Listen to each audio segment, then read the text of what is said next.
novembre 1992, sur les écrans britanniques apparaissent deux femmes, deux londoniennes quadragénaires, du champagne en guise de café, de la drogue pour vitamine C. Edina, dit Eddie, et Patsy débarquent, l'une dans ses tenues excentriques très colorées, l'autre dans ses tailleurs chics de dame coincée qu'elle n'est pas. Patsy collectionne les hommes et vit au crochet d'Eddie, qui elle-même vit sous le regard intransigeant de sa fille Safi, sans doute la seule adulte de la série Absolutely Fabulous. Une fille effarée de voir sa mère dans une combinaison orange très près du corps, très serrée, mais griffée, la croix, comme lui rappelle sa mère. La croix, sweetie. It's all right, isn't it? It's a bit tight, maybe. It's all right, isn't it? You know, people will think, wow, it's a la croix. Okay? I just can't find anything to go with it, that's all. Maybe I could throw up on something for I'll you. wear this. Oh, I see someone already has. Genius. Bienvenue dans Seriland, zoom sur la série Absolutely Fabulous, de nouveau disponible sur MyCanal, et sur ces fictions où la mode s'affiche et habille nos héroïnes et nos héros.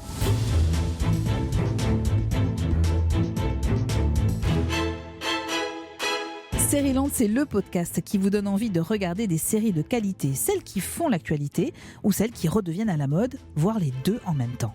Je m'appelle Eva et je viens de redécouvrir avec enthousiasme la série britannique Absolutely Fabulous, portée par deux actrices complètement dingues, Jennifer Saunders et Joanna Lumley, respectivement Eddie et Patsy. Leur vie hilarante de patachonne a fait les beaux jours de la BBC pendant 12 ans. En France, c'est en 1994 que nous découvrons ce duo excentrique dont les tenues affriolantes sont un motif de réjouissance à elles toutes seules. Canal+ a eu l'excellente idée de mettre de nouveau tous les épisodes en ligne sur le site mycanal.fr au moment où, par ailleurs, les défilés de la Fashion Week parisienne se réinventent en cette période de Covid. Autant d'arguments qui m'ont poussé avec mon équipe de Sérivore, Clémence Olivier, Norine Raja, journaliste à Vanity Fair, et Patrick, notre voix, à nous replonger dans ces séries où la mode s'affiche avec chic, avec classe, avec glamour. Ces fictions où les vêtements portent l'histoire racontent une période. Pour évoquer l'importance de l'habit sur nos écrans, il nous fallait un spécialiste de la question, un faiseur de costumes, un adepte des aiguilles et du fil. Pierre Canitro est costumier pour le cinéma et les séries, et il est notre invité expert. Au programme de cet épisode également, la série événement de Salto, Small Axe, c'est la découverte de Seriland. Seriland, épisode 53.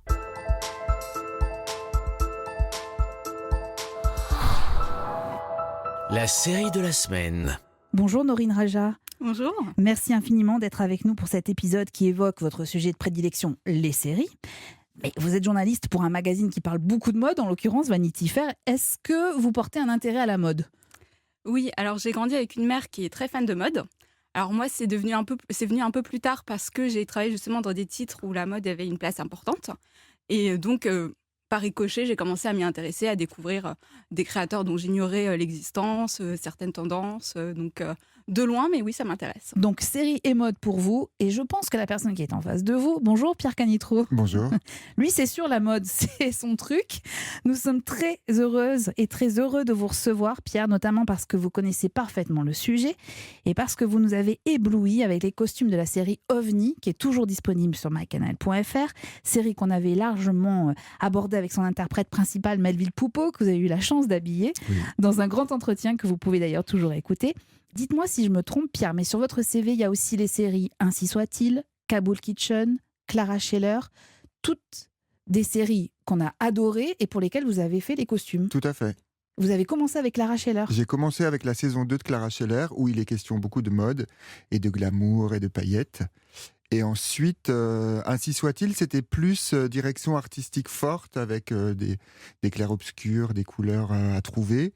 Et après, Baron Noir, voilà. Les costumes chics de Baron Noir. Les costumes très chics de Baron Noir. Mais évidemment, on va s'arrêter sur OVNI, cette période des années 70 qui nous a passionnés. Pierre Canitro, Absolutely Fabulous, est-ce que ça fait partie des séries que vous avez vues qui font référence pour vous ? Oui. Déjà parce que c'est extrêmement drôle.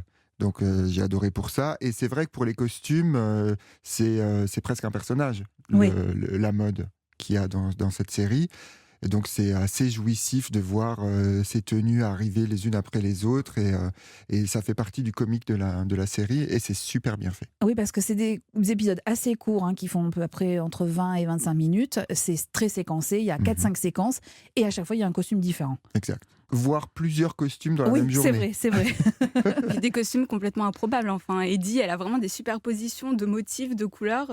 Ça participe au burlesque de la série, quoi. Oui, alors ça se tranche beaucoup parce qu'effectivement, côté burlesque chez Edina, chez Eddie, et puis Patsy qui, elle, est plutôt dans des petits tailleurs. On va en reparler, vous allez voir, parce qu'il y a un autre extrait qui l'illustre, mais c'est des petits tailleurs très chic, très classe, plutôt sage, alors qu'elle est, elle, totalement contraire à cette image-là. Tout à fait. Norine, s'il fallait donner un argument pour inciter à regarder cette série complètement déjantée, est-ce que ça serait la mode, justement ? Je dirais que c'est le duo. Vraiment, c'est un duo à la Laurel et Hardy, complètement complémentaire, aussi à rebours de ce qu'on considère être féminin. Elles jurent comme des charretiers, elles se droguent. Eddie est une mère un peu ingrate aussi. Et justement, c'est hyper rafraîchissant et déculpabilisant d'avoir ces personnages-là. C'était révolutionnaire à l'époque. Et même aujourd'hui, je trouve que ça a plutôt bien vieilli. On est bien d'accord, parce qu'en la re-regardant aujourd'hui, j'ai trouvé que les dialogues étaient toujours aussi réactifs par rapport à l'actu et aux sujets d'actualité qu'on peut évoquer dans d'autres séries, notamment la relation d'amitié entre deux femmes, la relation mère-fille, alors à travers 3 générations, parce qu'en l'occurrence, la grand-mère est aussi extrêmement présente. Puis c'est un rapport aussi à la société de consommation qui est dénoncé. Et évidemment, la mode, elle fait partie de cet univers dans lequel naviguent nos 2 héroïnes. Eddie, elle est attachée de presse et Patsy, elle est chef de rubrique mode dans un magazine féminin. Je vous propose un extrait où il est question de ce petit tailleur Chanel, justement, qu'adore porter Patsy en réunion. Is my Chanel still in there? Oh, this one? Yeah, my little baby. We don't wear it if there's a meeting. It frightens the editors. I'm the only one with Chanel couture. Let them kiss my buttons. Pierre Canitro, elle citait Lacroix tout à l'heure et dit là c'est Chanel. Est-ce que ces grands couturiers français étaient vraiment des stars dans les années 90 et pouvaient être cités comme ça dans une série britannique et que ça fasse référence pour les spectateurs ? Alors dans les années 90, c'était des superstars. Après, la législation anglaise est peut-être différente de celle française, et parce que je sais qu'en France, on peut pas trop citer de marques comme ça à l'antenne, à moins que de faire un contrat. Enfin, c'est compliqué. Oui. Et aussi, elle se moquait un petit peu de Christian Lacroix parce qu'elle portait du Christian Lacroix, mais un peu n'importe comment, en mettant du orange avec du rose par-dessus du rouge, et je rajoute des motifs, et je rajoute un logo Christian Lacroix énorme. Enfin, c'est pas vraiment comme ça qu'on porte du Christian Lacroix normalement. Mais alors, est-ce que vous pensez que Christian Lacroix avait pu mettre un veto sur la façon dont c'était présenté ? C'est tellement bien fait, c'est tellement humoristique, c'est l'humour anglais qui se moque, mais en même temps c'est pas vulgaire.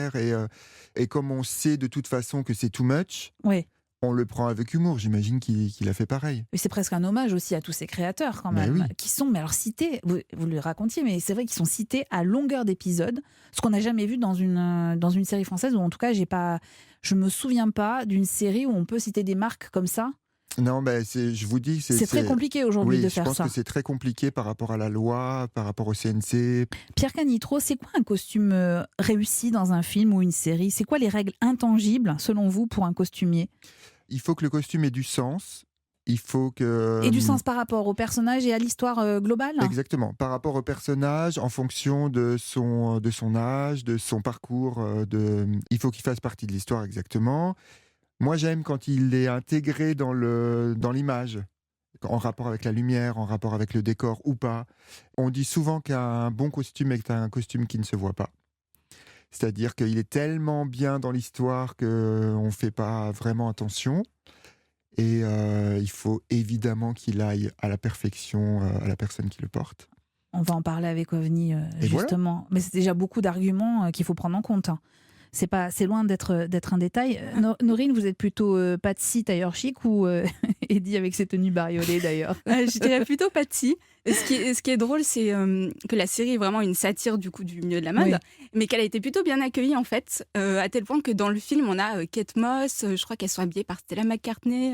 Donc c'est pour dire que quand même ces Anglais ont quand même de l'humour et que la série a plutôt bien fonctionné, a fait une jolie pub finalement. Et est-ce que vous, en tant que critique de série, les costumes sont vraiment un élément que vous prenez en compte quand il s'agit d'écrire justement la critique d'un film ou d'une série ?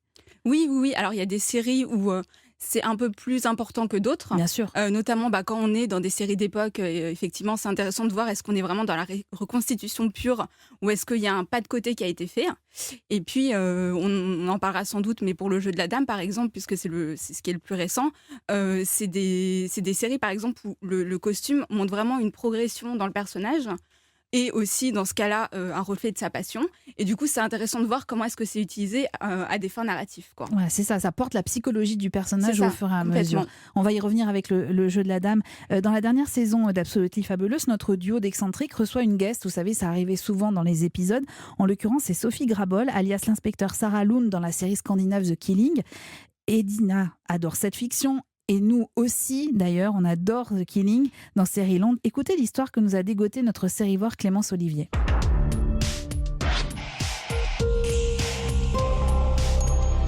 L'aparté de Clémence. Souvent, les séries me donnent envie de faire du shopping. Mais s'il y en a bien une à laquelle je n'ai pas du tout pensé en termes d'influence stylistique, c'est The Killing. Et pour cause, cette série danoise lancée en 2007, c'est un thriller sombre et haletant. Pendant 3 saisons, on suit les enquêtes de Sarah Lund, une inspectrice de police obsédée par son travail et assez mystérieuse. Une femme qui aime s'habiller de façon confortable et qu'on reconnaît par ses pulls en laine à gros flocons.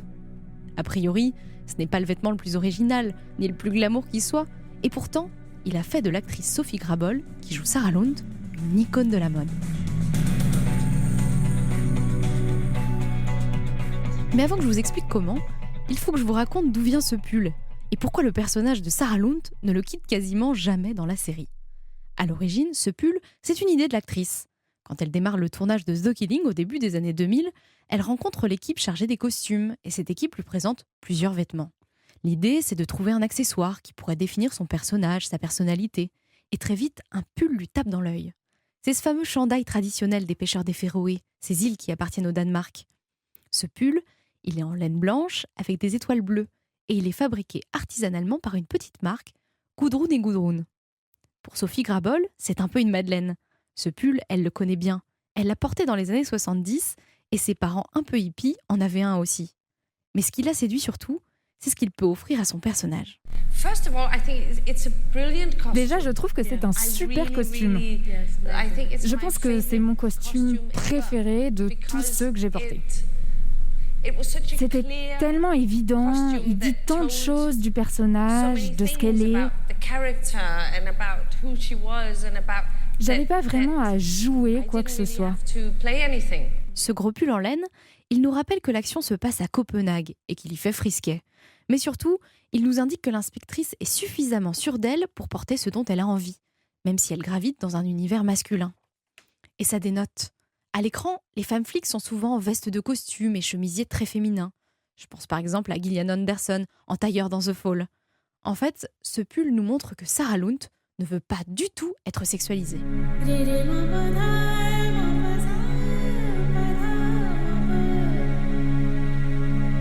Ce choix à contre-courant est audacieux et il paye.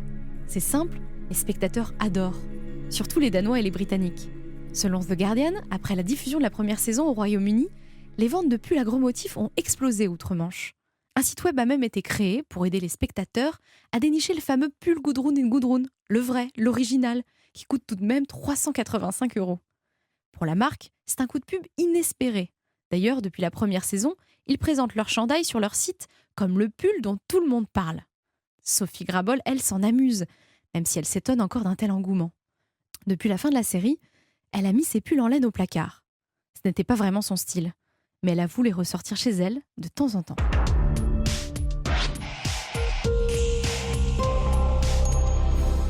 Qui a un pull Gudrun and Gudrun dans le studio? Pas moi. Pierre, vous en avez pas? Et Non, Norine, mais ça m'a donné envie. ça du vous a coup. donné envie, voilà, c'est ça.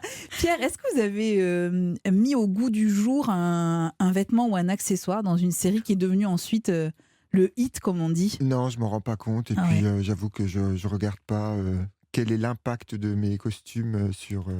Mais alors, est-ce qu'en revanche, comme l'actrice qui vient de nous le raconter, un acteur ou une actrice est venu avec une proposition d'un costume vers vous? On peut discuter du costume avec les comédiens et les comédiennes. Ils apportent leurs idées, leurs ressentis par rapport à leur personnage. On en discute, on arrive soit à un compromis, soit soit une bataille. soit une bataille. Et ça se passe comme ça. Non, un vêtement qu'on m'aurait apporté pour le porter, non, ça m'est jamais arrivé encore. Parce que peut-être que ce que vous leur proposez leur convient parfaitement. C'est possible. Est-ce que vous avez déjà eu des comédiennes et des comédiens qui vous disent « Non, je refuse de porter cette tenue ». Ah oui, évidemment, ça arrive. Oui. Et donc là, vous êtes obligé de négocier ? Il faut que je mette à plat mes arguments. Oui. La négociation n'est pas possible de toute façon parce que ça arrive que des comédiens ou comédiennes qui arrivent sur le plateau et qui voient le costume arriver et qui disent non, je t'avais dit non celui-là. Et du coup, ils ne le mettent pas. Et on est très très embêtés. Ah oui, et alors comment vous faites dans ces cas-là ? Non, mais ça n'arrive pas, ça n'arrive plus. Vous maintenant. négociez avant ? Je sais que ça peut arriver, donc ça n'arrive plus. C'est en amont, longtemps en amont qu'on en parle. Mais sur quel argument ils vous disent je veux pas le porter ? Parce qu'ils se sentent pas à l'aise dans une matière, dans une forme parce que j'imagine que vous, en tant que costumier, si vous avez choisi ce costume-là, c'est parce que ça donne du sens à la fois au personnage, à l'histoire, à la scène que vous allez tourner. Oui. Donc, comment ils peuvent argumenter en disant j'ai pas envie ? La liste est longue. Ah, d'accord. On va reprendre toutes les séries pour lesquelles vous avez travaillé pour savoir qui vous a embêté. Alors, je vous propose de quitter les années 90 qu'on vient d'aborder avec Absolutely Fabulous pour nous plonger dans d'autres séries tout aussi vestimentaires, mais on va remonter le temps. Et voilà le moment du décryptage de la semaine. Pierre Canitro, est-ce que vous êtes spécialisé dans une époque ? Non. Donc, vous pouvez faire toutes les époques ? Même les films d'époque ? Je n'ai pas fait toutes les époques. En fait, le contemporain, ça peut être une époque aussi. Oui. Pour être clair, contemporain, c'est à partir de quelle année pour vous ? Contemporain, c'est aujourd'hui. Oui. Parce que même les années 80, maintenant, c'est de l'époque. D'accord. Parce que ça n'existe plus trop dans les magasins. Il faut aller chez les loueurs pour trouver du stock. Donc, c'est considéré comme de l'époque. Ça veut dire avec Norine, par exemple, quand on dit... On a regardé ce film d'époque. Pour vous, Norine, c'est quoi quand on dit film d'époque, généralement Film en costume. Oui, c'est ça, mais 19e Oui, voilà, et avant, quoi. Donc, en fait, on se trompe un peu, en vrai. OVNI, qui se passe dans les années 70, c'est un film en costume, finalement. Oui. Mais c'est vrai que c'est le terme générique pour film d'époque. On dit ça pour les films antérieurs au XXe siècle, je pense. C'est ça. Enfin, en tout cas, nous, dans notre esprit, moi, dans le mien, c'est ça. Je sais pas, Norine, pour vous. Oui, non, je suis d'accord, oui. Est-ce qu'il y a une période qui est plus difficile qu'une autre à élaborer sur un plan vestimentaire, ou au fond, c'est le scénario qui complique plus ou moins votre travail ? Il y a des périodes que je n'ai pas faites qui doivent être très compliquées, comme Renaissance, parce qu'il y a du corset, les costumes sont extrêmement lourds et très ornés. Donc pour fabriquer, ça doit être très compliqué. Et à manipuler aussi la logistique du tournage, ça doit être vraiment très difficile. Ben là, les années 70, je me suis bien... Vous étiez bien dedans ? Oui, j'étais bien dedans, je me suis bien amusé. Vous avez déjà fait des costumes années 60 ? Non, pas encore. Alors, je vous propose de plonger dans les années 60 avec une série référence et référente en la matière, Mad Men. Est-ce que vous avez un budget en tête ? Ça, c'est une question intéressante. Je suis dans la position singulière de devoir dépenser beaucoup, mais sans dépasser les bornes. C'est courant comme problème. Je ne veux pas être important, mais vous n'auriez pas des choses à vous faire pardonner ? Non, ça je sais très bien combien ça coûte. Le ton du message, c'est « j'ai envie de vous connaître, mais je ne veux pas vous faire peur ». Je sais ce qu'on va essayer. Alors on est une équipe. C'est forcément à sa taille. Et l'avantage de Vison, c'est que c'est du Vison. Vous abordez les choses en douceur, et si ça plaît, vous revenez pour le manteau. Si on coupait la poire en deux et que je lui prenais une veste ? C'est ce qu'on vend le plus cette année. Pourquoi attendre qu'un homme vous offre une fourrure ? C'est une question stupide, ça. Qui est le concepteur ? Il est devant vous ? Vraiment ? Oui, c'est un hobby et on me donne carte blanche. C'est une scène de Mad Men qui représente en fait la rencontre entre Roger et Don Draper et qui va l'introduire dans le milieu de la mode parce que la mode c'est pas qu'une question de femmes aussi. Dans Mad Men on s'en aperçoit beaucoup parce que la classe de Don Draper quand même c'est quelque chose. Justement Pierre Canitro, est-ce que vous pourriez nous décrire avec vos mots de connaisseur les costumes de Don Draper, son style vestimentaire? On a toujours l'impression qu'il a un seul costume parce qu'il est tout le temps en costume. Et quand il dénoue sa cravate, c'est vraiment que ça va pas. Et encore, quand il est ivre sur son canapé dans son bureau, il me semble qu'il a toujours la cravate nouée. Et c'est un costume sombre, je ne saurais pas vous dire la matière, typiquement des années 60, très businessman. Il a l'air infroissable. Et sa chemise aussi, d'ailleurs. J'adore le détail. C'est vrai, ça, les vêtements toujours, sont jamais froissés. ils sont toujours impeccables. Mais ça, c'est parce qu'il y a un costumier ou un assistant costumier qui travaille sur les séquences, parce que ça n'existe pas, des costumes infroissables. Je pense que derrière, il y a du staff. Ouais. Et ce qui est intéressant, justement, quand on parlait d'évolution, Maureen, c'est entre le début, du coup, il a toujours ses costumes, il est toujours très classe, et puis cette fin, je ne sais pas si je spoil, Mad Men, j'imagine qu'on peut. Mais les costumes, vous pouvez y aller, je pense. Ouais. Cette fin où, justement, il tombe le costume, une scène qui est assez symbolique. C'est vraiment intéressant de voir le parcours du personnage, justement, à travers les vêtements, quoi. Exact. Norine, vous qui connaissez très bien le milieu des séries et de la mode aussi, en écrivant dans Vanity Fair, est-ce que les séries créent des effets de mode ? On parlait du pull tout à l'heure, de The Killing, mais est-ce que vous avez d'autres exemples en tête ? Est-ce que ça fait vendre aussi les séries des vêtements ? Du coup, si on parle de Mad Men, il y a vraiment eu un renouveau de la mode des années 60 à ce moment-là. Alors pour les hommes et pour les femmes, ou surtout pour les hommes, en l'occurrence ? Moi, il me semble que c'était aussi pour les femmes, deux, parce que les robes de Joanne, par exemple, c'est vraiment une image qui me reste à l'esprit. Et après, plus tard, même dans le temps, déjà à l'époque, je pense qu'il y avait dans les années 90 beaucoup d'adolescentes qui allaient acheter des chouchous parce qu'elles avaient vu Donna avec dans Beverly Hills, par exemple. Après, Gossip Girl a créé des tendances pour vraiment une génération assez jeune, des adolescents et des vingtenaires. Et puis Sex and the City, on peut en parler pendant des heures. On va en parler, bien évidemment. Pas pendant des heures, mais on va en parler. Est-ce qu'on parlait tout à l'heure de la difficulté de citer des marques dans des séries, mais est-ce que vous avez des histoires de marques qui essayent de s'incruster dans les séries ? Alors même si elles ne sont pas citées, elles essayent de venir quand même et d'être présentes et d'être visibles. Y a quand même toute une histoire de name dropping du coup dans Gossip Girl. Ouais. Là, l'idée de la série, c'était vraiment de créer les tendances. C'est-à-dire qu'ils ont commencé la série en se disant on va lancer des tendances, c'est ce qui a été le cas. Et sur le site de la série, on pouvait acheter les vêtements directement. Après, dans Sex and the City, là, c'est du name dropping constant qui n'était pas vraiment voulu parce qu'à la base, le personnage, Carrie Bradshaw, est fan de mode. Donc, c'était organique de l'avoir parlé de telle ou de telle marque. Mais après, il y a eu un peu de placement de produits quand même. Et en France, comment ça se passe ? Est-ce qu'il y a des marques qui essayent de s'incruster, même si elles ne sont pas citées ? Il y a des marques qui m'approchent pour être dans les séries. Dans Baron Noir, il était possible de placer du Chanel parce que Anna Mouglalis est égérie Chanel. Donc là, pas de problème de placement de produits ou quoi. Je ne sais pas pourquoi je ne m'occupe pas de la partie juridique, je vous avoue, mais c'était feu vert. Mais alors, quand vous dites qu'il y a des marques qui essayent de m'approcher, qui essayent de me proposer des vêtements, elles présupposent de la qualité de la série ? Parce que moi, j'imagine, si demain je suis patron de Chanel, j'ai très envie que mes vêtements soient mis en valeur dans une très belle série. Alors, est-ce que ça veut dire qu'ils ont accès au scénario ou c'est le casting qui les porte ? Alors, en l'occurrence, on parlait d'Anna Mougladis, mais c'est le casting ? C'est le casting, oui. Ils savent que leur actrice préférée va tourner dans une série et ça va dans ce sens-là. Ouais. Mais après, il faut que je leur montre un pitch pour qu'ils sachent si il y a des choses compromettantes dans le scénario avec lesquelles ils ne sont pas d'accord, etc. Mais pour les séries, c'est plus compliqué que pour le cinéma, parce qu'au cinéma, il y a des génériques de fin avec des remerciements. Et là, on voit qui est habillé par qui, etc. Dans les séries, il n'y a pas de générique de fin avec des remerciements pour les marques.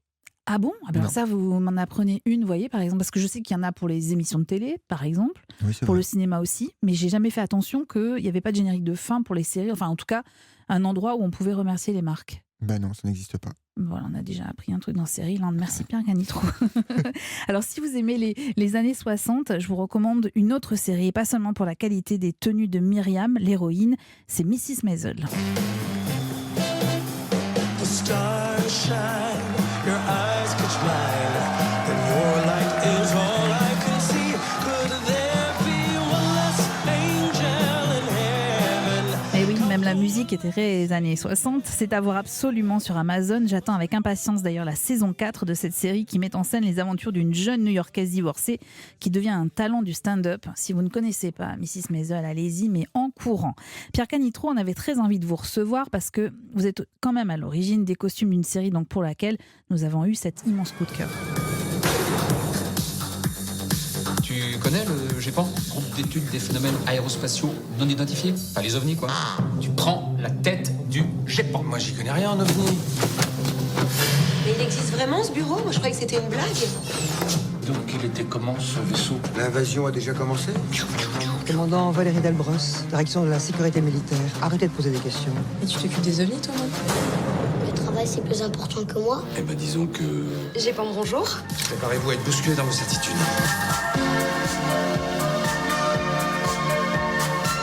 OVNI, réalisé par Anthony Cordier, qui évoque le fonctionnement du GEPAN, département qui dépend du CNES, qui est destiné à étudier ce qu'on appelle les phénomènes aérospatiaux non identifiés, donc à savoir les OVNI, pour le dire de façon plus courte. C'est vraiment un plongeon dans les années 70 qui est très réussi, notamment grâce à 2 éléments que sont les décors et les costumes.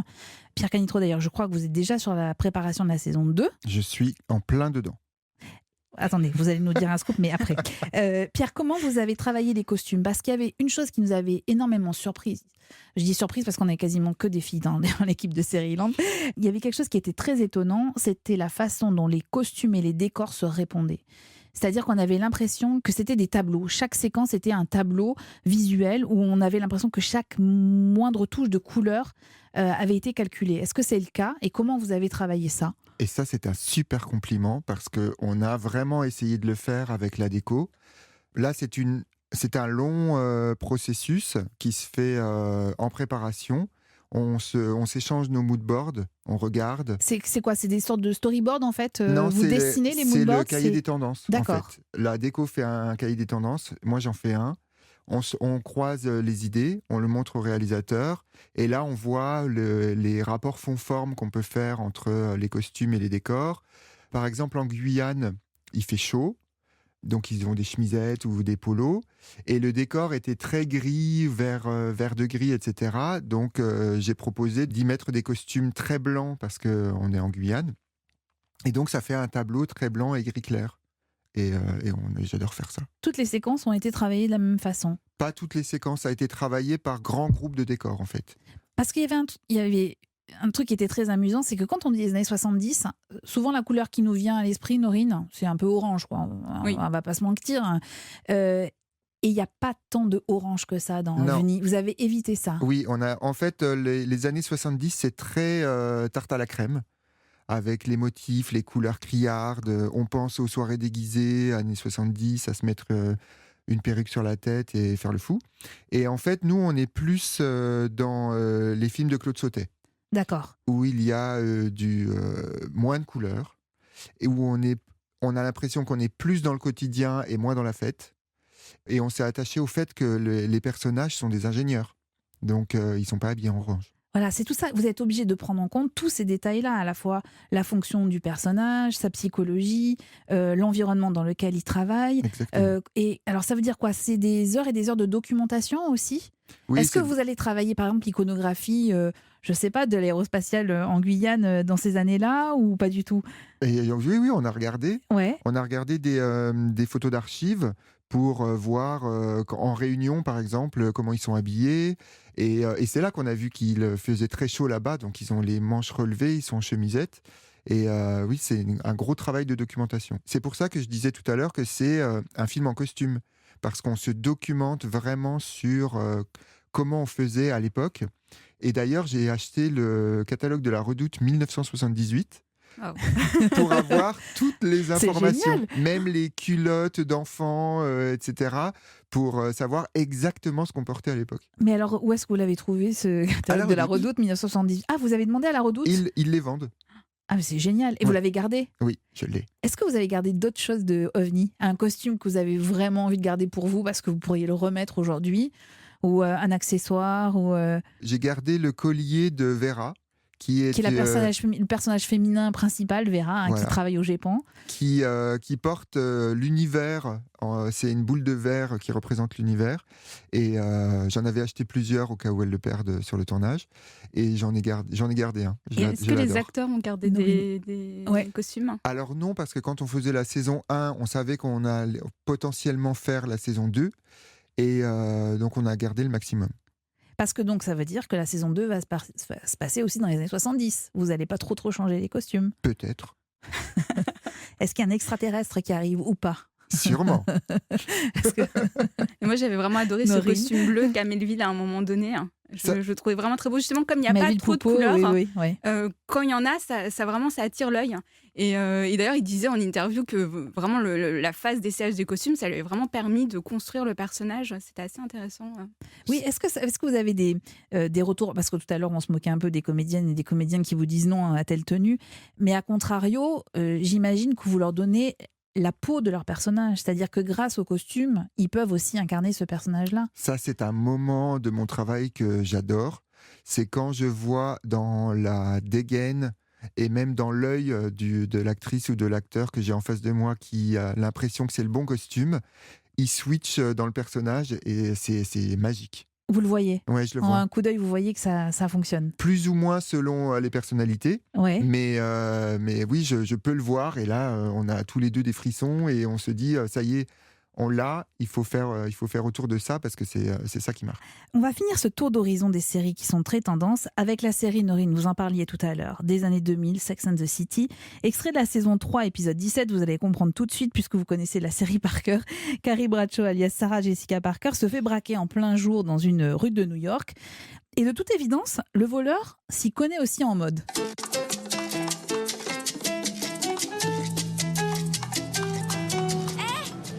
Monsieur, excusez-moi, je sais que ça a l'air ridicule, mais si vous pouviez m'indiquer la direction de Broadway... Donne-moi ton sac. Quoi? Donne-moi ton sac. C'est une pochette? Dépêche-toi.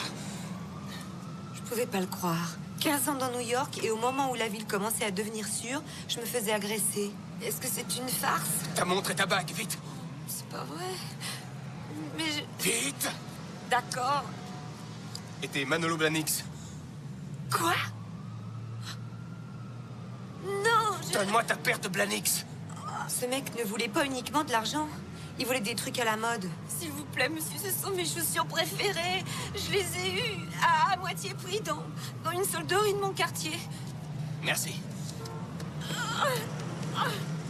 Aidez-moi, arrêtez-le! Il m'a pris ma plus jolie paire de chaussures. S'il vous Scène totalement décalée, Norine. Norine, quand on dit Sex and the City, c'est vraiment la référence quand on parle de mode dans les séries? Je pense que ça a été un vrai tournant. D'ailleurs, quand la série s'est achevée, je pense que beaucoup de marques, justement, ont ressenti un gros vide parce qu'il fallait trouver une nouvelle plateforme. Puis c'est un name dropping constant. Là, on parle de Manolo Blahniks qui a vraiment connu un succès aux États-Unis grâce à la série. Avant, c'était dans un cercle très fermé. Et puis, à un moment donné, il y a aussi une scène où elle perd sa Jimmy Choo. Et c'est pareil. Pour nous, quand on regarde la série, on se dit, bon, c'est une scène comme une autre. Pour la marque, quand ça s'est passé, ça a été énorme, quoi. Mais alors pour nous, vous avez raison, c'est une scène comme une autre. Sauf que si vous voulez vous acheter les chaussures en question, vous allez sur le site et puis vous voyez le prix. Et là, vous vous dites, bon, je vais regarder une autre série. Et c'était ma question, Pierre Canitro. Est-ce que vous avez des exigences ou en tout cas des contraintes en termes de coût des vêtements que vous mettez à l'écran? Parce que, pour vous citer juste un exemple, je sais que par exemple Plus belle la vie fait extrêmement attention aux vêtements que portent les comédiennes et comédiens parce qu'il faut que nous, on puisse s'y retrouver aussi en tant que téléspectateurs au quotidien et donc on puisse s'offrir ces marques-là. Est-ce que vous avez cette contrainte-là à prendre en compte aussi? Alors déjà, on a une contrainte parce qu'on a un budget pour les costumes, évidemment. Donc on alloue une certaine somme par personnage, voilà, on fait un devis. Ensuite, il faudrait que le niveau socio-culturel du personnage soit en relation avec ses vêtements. Mais nous, on est souvent à la recherche de belles pièces et de jolies pièces. Ça coûte trop cher, mais si ça se voit pas vraiment, s'il n'y a pas de signe ostentatoire de richesse sur le vêtement, on voit juste que c'est une belle paire de bottes ou une très belle veste.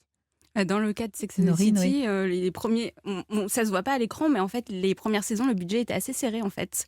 Et du coup, elle a contourné le problème en mariant des pièces de créateurs avec des pièces vintage. Et par exemple, le fameux tutu qu'on voit dans le générique, elle a trouvé $15 dans une friperie. Et qui est devenu un hit aussi. Oui. Hein, voilà, le tutu, toutes les filles ont voulu en avoir un et c'est devenu une pièce aujourd'hui. Sauf que c'est moins pratique dans le métro parisien. Oui, on est d'accord.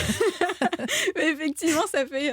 Norine, juste pour rire, est-ce que ça vous est arrivé d'acheter un vêtement ou un accessoire après l'avoir vu dans une série?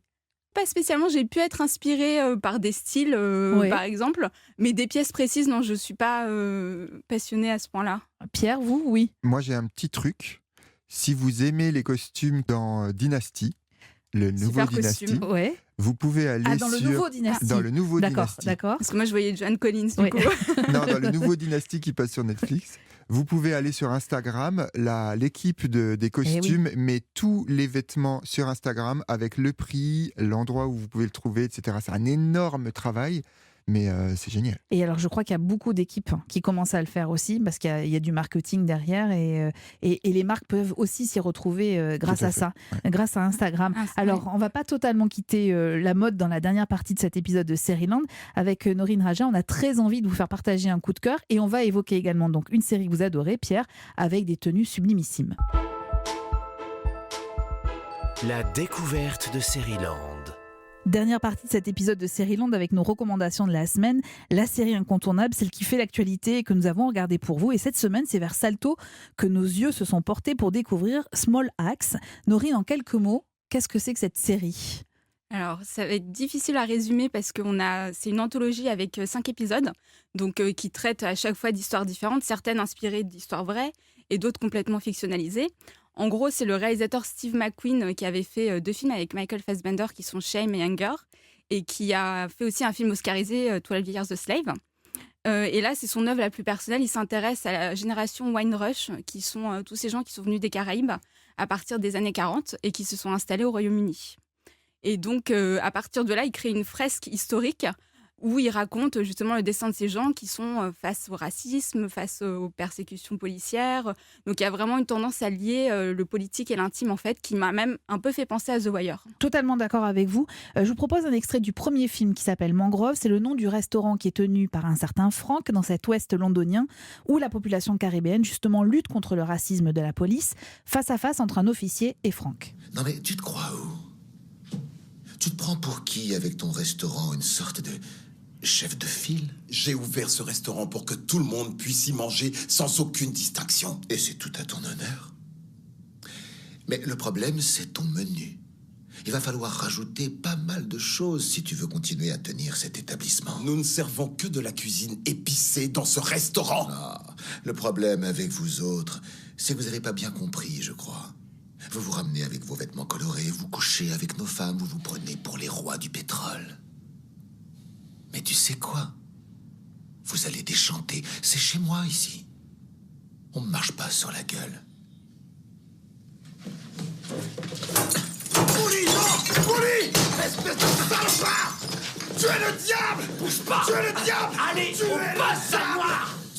Et donc, je vous rappelle, c'était bien un face-à-face entre un policier, voilà, le sergent Poli, contre Frank qui tient ce restaurant où on mange de la cuisine caribéenne. Pourquoi ce coup de cœur, Noreen? Parce que j'ai trouvé que c'était une fresque très riche, déjà, qui comble un vide de représentation parce que c'est des histoires.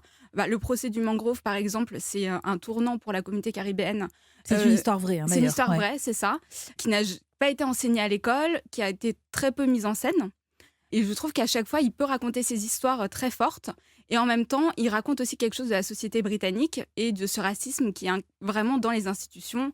On a la police, on a la justice, on a aussi l'école dans le dernier opus. Et quand on parle de la série, on peut se dire que c'est un peu plombant. Et en fait, il y a aussi des moments très beaux de joie, de solidarité. Dans le 2e épisode qui s'appelle Lovers Rock, ça se passe le temps d'une soirée, en fait, et on suit des couples qui se rencontrent, qui flirtent, qui dansent. Il y a des moments très suspendus. Et en fait, il a vraiment une qualité de saisir le moment, en fait.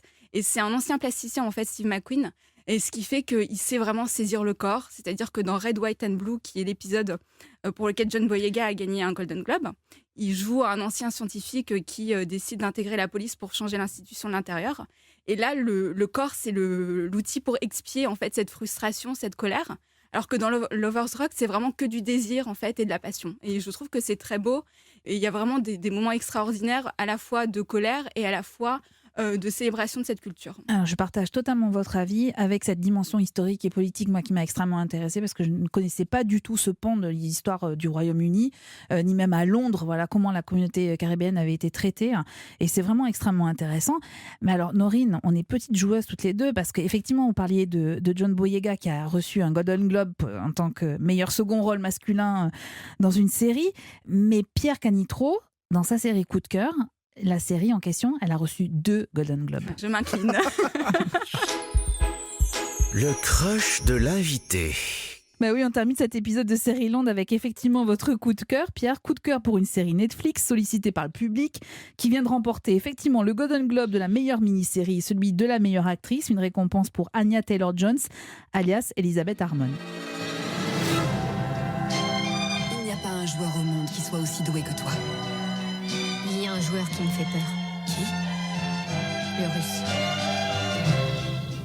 Don't make me over. Cet homme est champion du monde. Je suis censée aller en Russie, mais ce que je veux, c'est boire. Je m'inquiète pour toi. J'ai mis la bande-annonce uniquement parce que j'adore la musique, parce qu'effectivement on ne voyait pas la beauté de ces images, le jeu de la dame, le destin incroyable d'une joueuse d'échecs qui porte des tenues absolument sublimissimes. Pierre Canitro, est-ce que ça a été le seul argument pour justifier ce coup de cœur ? C'est aussi parce qu'on suit un personnage de son enfance jusqu'à l'apogée de sa carrière, on va dire. Et la direction artistique est très très forte et moi ça me ravit les yeux. Et ça vous ravit les yeux. Et quel regard vous portez en tant que costumier sur justement l'évolution, Norine en parlait tout à l'heure, sur l'évolution de ce personnage à travers les épisodes ? Ce qui m'a plu, c'est que en fait le style est tenu. On part pas dans tous les sens. Il y a la couleur verte qui est assez dominante. Et on lit les époques. Il y a les années 50, après les années 60. Et c'est extrêmement bien fait et c'est vraiment jouissif. Moi, je n'avais pas perçu à quel point, alors on sait que le diable se cache dans les détails, le nombre de tenues à carreaux qu'elle a, qui rappellent le damier des échecs, la dernière tenue aussi qu'elle porte. Elle ressemble à une pièce. Oui. Elle ressemble, je vais pas du coup spoiler la fin, mais elle ressemble vraiment à une pièce d'échiquier en fait. La façon vous parlez de la tenue blanche de la dernière séquence. Oui, avec le bonnet. Mais en fait, la clé en fait de ça aussi, elle se situe dans une scène où elle parle à un journaliste et le journaliste lui dit qu'est-ce qui vous a intéressé dans les échecs et elle dit en fait, ce qui m'a intéressé, c'est quand j'ai vu le plateau. J'ai trouvé que l'esthétique était incroyable. Et là, on voit que c'est quelqu'un qui est attiré justement par la mode parce que c'est quelque chose qu'elle aime profondément, en fait. Et ça, et plus le sentiment de contrôle, puisqu'elle parle aussi du fait qu'elle a besoin de contrôler les choses, ça explique pourquoi les tenues sont aussi importantes pour elle. On parlait de l'évolution des personnages. Avant la séquence où elle est habillée tout en blanc, elle porte une autre robe aussi dans le dernier match qu'elle joue contre le Russe. Vous regarderez bien si vous découvrez la série ou si vous avez envie de la revoir. Cette robe-là fait référence à la robe qu'elle porte quand elle est enfant. Parce que tout a été travaillé dans le moindre détail. Ouais. C'est assez incroyable le jeu de la dame quand on le re-regarde après avec ce regard un peu plus critique dans le bon sens. Vous rêvez de travailler avec l'équipe qui a fait le jeu de la dame, Pierre Canitro ? Ah, c'est sûr que j'adorerais, effectivement. Vous avez travaillé avec Christophe Honoré au cinéma ? Oui, j'ai fait beaucoup de films avec lui. Est-ce qu'il y a un réalisateur avec lequel vous avez très envie de travailler parce que vous vous dites j'aurai le champ libre pour toute ma folie créatrice? Wes Anderson. Ah, c'est pas mal, Wes Anderson, je comprends. Alors là, vous avez intérêt à vous fondre dans le décor aussi, parce que les décors sont aussi importants que les costumes, on est d'accord. Comme dans OVNI. Comme dans OVNI. C'est quand la saison 2 ? Là, on la prépare. Il faut qu'on la tourne. Ça va prendre quasiment toute l'année 2021. Ouais. Je ne sais pas, peut-être donc en 2022. Donc pas avant l'année prochaine. Il va falloir vraiment qu'on attende. Oui. Donc, est-ce qu'il y a un extraterrestre qui arrive ou pas? Vous savez pas. Vous avez lu le scénario ou pas, déjà? C'est la deuxième saison. Rien. Vous l'avez lu, le scénario? Le silence intersidéral. Il lutte avec lui-même, là, on le sent. Je suis désolée de vous dire, chers amis de Série Land qui écoutez l'épisode, une fois que le micro sera fermé, on saura tout, mais on ne vous dira rien. Merci infiniment, Norine Rajat, de nous avoir rejoints pour cet épisode de Série Land. On lit vos papiers dans Vanity Fair, version papier et version numérique, bien évidemment. Et mille merci, Pierre, de nous avoir raconté l'envers du décor, votre métier. Merci on de m'avoir invité. Voilà, on attend avec impatience, évidemment, la saison 2 d'OVNI, vous l'aurez compris. Comme chaque semaine, je vous quitte avec une réplique d'un héros de série. Alors, une héroïne, en l'occurrence, difficile de ne pas faire appel à Carrie dans Sex and the City, qui dit « La mode et la politique se ressemblent, c'est l'art de recycler de vieilles idées banales et de les faire paraître neuves et excitantes. »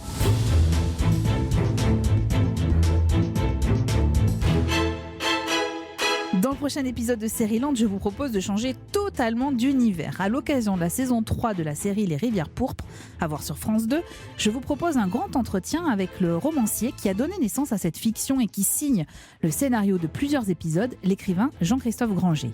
Sérieland est un podcast Europe 1 Studio, produit par Timothée Magot, réalisé par Christophe Pierrot et préparé en coulisses par mes fashionistas préférés Clémence Olivier, Norine Raja, Magali Buteau et Salomé Journeau.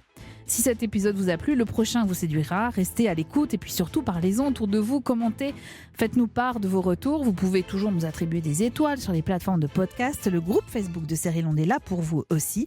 Attention, dans Sérieland, la règle ne change pas et ne changera jamais. Pas de spoil. Et puis abonnez-vous, comme ça on ne se quittera plus.